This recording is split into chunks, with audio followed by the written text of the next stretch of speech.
اللہ کے نام سے شروع جو بڑا مہربان اور نہایت رحم کرنے والا ہے۔ کچھ لوگ مولا علی علیہ الصلوۃ والسلام کا نام سے ہی جل جاتے ہیں۔ اس کی دلیل یہ ہے کہ گزشتہ دنوں علامہ اظہر عباس حیدری کے اوپر مقدمہ دائر ہوا کہ انہوں نے کلمے میں اضافہ کر دیا ہے، وہ لا الہ الا اللہ محمد رسول اللہ، آگے وہ علی ولی اللہ۔ تو یہ بات غلط ہے۔ جو مولا علی علیہ الصلوۃ والسلام کی شان ہے وہ بیان کرنے والے اہل سنت کے علماء مرزا انجینئر علی صاحب ہیں۔ ہم سنی علماء کو اس لیے ویڈیوز میں آپ کو دکھا رہے ہیں کہ تاکہ آپ لوگوں کے اوپر حجت تمام ہو کہ آپ کی سنیوں کی کتابوں میں ہی اہل بیت کا مقام اور مولا علی علیہ الصلوۃ والسلام کی جو شان ہے وہ کیا ہے، اور آپ کس منہ سے یہ کہتے ہو کہ کلمے میں اضافہ ہے امام علی علیہ الصلوۃ والسلام کے نام کا۔ اور ویسے بھی شیعہ کا مطلب ہی یہی ہے کہ وہ آپ لوگوں سے الگ ہے۔ وہ بعد رسول خدا مولا علی علیہ الصلوۃ والسلام کو رسول کا جانشین اور پہلا خلیفہ مانتے ہیں۔ شیعہ کی اور اہل سنت کی بیسک یہی ہے کہ وہ رسول پاک کے بعد کسی اور کو خلیفہ اور جانشین مانتے ہیں، اور اہل تشیع رسول پاک کے بعد حضرت امام علی ابن ابی طالب علیہ الصلوۃ والسلام کو خلیفہ اور جانشین مانتے ہیں۔ مرزا انجینئر صاحب کی یہ تقریر اور ان کے بیان سنتے ہیں حضرت امام علی علیہ الصلوۃ والسلام کی شان میں۔ بسم اللہ۔ سیدنا علی رضی اللہ تعالیٰ عنہ پہلے شخص ہیں جو اسلام لے کر آئے۔ جامعہ ترمذی میں حدیث ہے کہ پہلا شخص جو ایمان لے کر آیا، اسلام لے کر آیا، وہ سیدنا علی ابن ابی طالب ہے۔ لیکن اس وقت ان کی عمر آلموسٹ 8 سال تھی۔ انہوں نے کفر پہ کوئی بھی اپنی زندگی کا حصہ نہیں گزارا۔ اس کی وجہ کہ چھوٹی عمر، معصوم، پھر نبی الاسلام کی وہ پرورش میں اللہ تعالیٰ نے دنیا میں یہ بدلہ دلوا دیا کہ جس طرح حضرت ابو طالب نے پرورش کی نبی صلی اللہ علیہ وآلہ وسلم کی، تو یہ احسان دنیا میں اس اعتبار سے اتروایا گیا کہ سیدنا علی کی پرورش رسول اللہ صلی اللہ علیہ وآلہ وسلم نے کی، اور اس پہ تر یہ کہ اپنی بیٹی کا رشتہ کر دیا خاتون جنت کا سلام اللہ علیہا۔ تو حضرت علی اس زمانی ترتیب میں پہلے نمبر کے اوپر ہے، اور سنن نسائی الکبریٰ کے اندر موجود ہے۔ مولا علی کہتے ہیں میں پہلا شخص ہوں جس نے نبی الاسلام کے ساتھ خانہ کعبہ شریف میں نماز پڑھی ہے، پہلا شخص جس نے آپ کے ساتھ نماز پڑھی۔ کہ اہل البیت اصلاً کون ہے اور اعزازی طور پر کون ہے؟ جو اصلاً اہل البیت تھے انہیں آپ صلی اللہ علیہ وسلم، تو انہوں نے اپنے نفس کے طور پہ مولا علی کو، جی مولا علی دیکھیں صحیح بخاری میں حدیث ہے علی مجھ سے ہے، جی علی مجھ سے ہے، میں علی سے، ٹھیک ہے۔ اچھا اس میں ایک چیز ایڈ کر دوں، اب چونکہ وہ تھوڑی اس کے ساتھ جڑی ہوئی چیز ہے، اسے سکپ کرنا بھی ایک علمی خیانت ہوگی۔ یہ جو حدیث ہے نا مباہلے والی، یہ پوری حدیث صحیح مسلم میں 6220 ہے، اور اس میں یہ کس موقع پہ حدیث بیان کی گئی وہ بھی بتانا ضروری ہے آپ کے کیمرے کی وساطت سے۔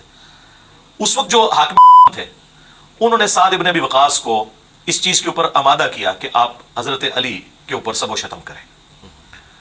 ظاہر وہ ایک پولیٹیکل اختلاف چل رہا تھا، یہ بہت بات کی بات آپ بات کر رہے ہیں۔ ہاں جی بات کی بات ظاہر وہ میں چونکہ آپ کی ایک پیمرا کی پالیسی ہے اس کے تحت میں کوڈ ورڈز میں بات کروں گا، حدیث کا نمبر میں نے بتا دیا، لوگ دیکھ لیں گے۔ اچھا ایک ہی دور ہے جس میں سب و شتم ہوا۔ صحیح مسلم میں 6229 نمبر حدیث ہے کہ وہ لوگ کیا کہا کرتے تھے، وہ کہتے تھے ابو تراب علی ابن ابی طالب پر یہ ممبروں پہ بلا کے صحابہ کرام کو یعنی تلوار کے زور کے اوپر مجبور کیا گیا، اور یہاں تک بھی کہا کہ علی نماز بھی پڑھتے تھے جی جب شہید ہوئے، جی پتہ نہیں کیا کچھ منسوخ کر دیا۔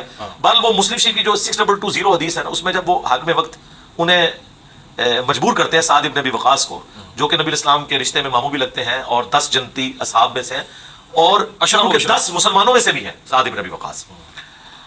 اور خود مولا علی کا قول ہے کہ میں نے سعد کے لیے خود نبی الاسلام کی مبارک زبان سے سنا، یہ بخاری اور مسلم میں آتا ہے کہ سعد میرے ماں باپ تجھ پر قربان، تو کفار پر تیر چلا غزوہ بدر اور احد کے موقع پر۔ اب سعد ابن ابی وقاص اتنے بڑے صحابی ہیں، اور جب ان کو حاکم کہہ رہے کہ آپ علی پر سب و شتم کریں، حضرت علی کی شہادت کے بعد کا یہ واقعہ ہے، تو وہ کہتے ہیں کہ میں نے علی ابن ابی طالب کے بارے میں وہ کچھ رسول اللہ سے سن رکھا ہے کہ اس کے بعد تو میں ایسی کوئی جرت نہیں کروں گا، ان فضائل میں سے ایک فضیلت بھی اگر مجھے مل جائے نا تو میرے لیے سرخ اونٹوں سے بڑھ کے ہے۔ اور 3 ڈومیننٹ انہوں نے فضائل بیان کیے۔ انہوں نے کہا سن، پہلی فضیلت خیبر کے موقع پر نبی الاسلام نے فرمایا کل میں اس شخص کے ہاتھ میں جھنڈا دوں گا جو اللہ اور اس کے رسول سے محبت کرتا ہے، اور اس سے بڑھ کر اللہ اور اس کے رسول سے محبت کرتے ہیں، اور ہم پوری رات اس